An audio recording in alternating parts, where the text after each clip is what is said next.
vraiment de plus en plus important dans le monde du jeu vidéo et en France aussi. Le gouvernement pense que c'est aussi important en France. Ouais, je crois que l'e-sport, c'est ce qui met le plus de personnes dans les stades juste après le foot. Donc ça donne une idée du raisonnement de ce que ça a chez les jeunes, bien sûr, mais chez les moins jeunes aussi. C'est important. Le jeu vidéo, en règle générale, est important. D'abord parce que ça crée de l'emploi. Et puis, je le dis tout à l'heure, parce que ça participe du rayonnement de la France.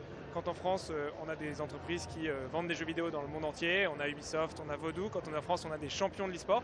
Ça participe aussi un peu du soft power de la France et de l'image de la France à l'étranger. Donc c'est important qu'on l'accompagne. Jusqu'ici, c'est un secteur qui s'est un peu développé à côté de ce que nous, on faisait à côté des pouvoirs publics.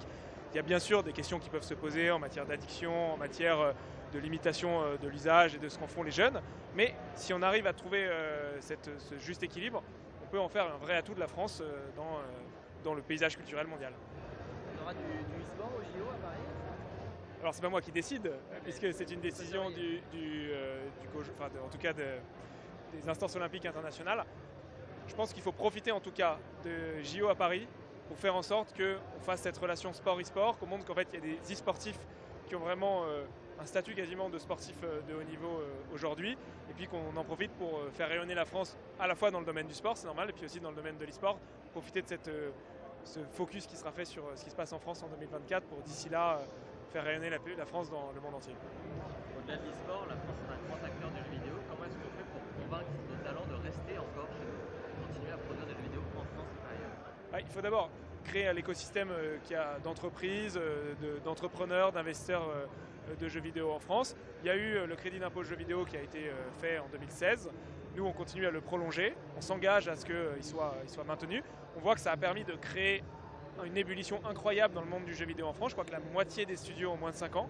Donc ça montre qu'il y a un nouveau printemps du jeu vidéo. On a à la fois de nouvelles entreprises. On parlait de Vodou tout à l'heure. On parle d'entreprises un peu plus latérales comme Blade. On a des champions, Sébastien Devs, Maestro, Dax, qui ont gagné la Coupe du Monde FIFA.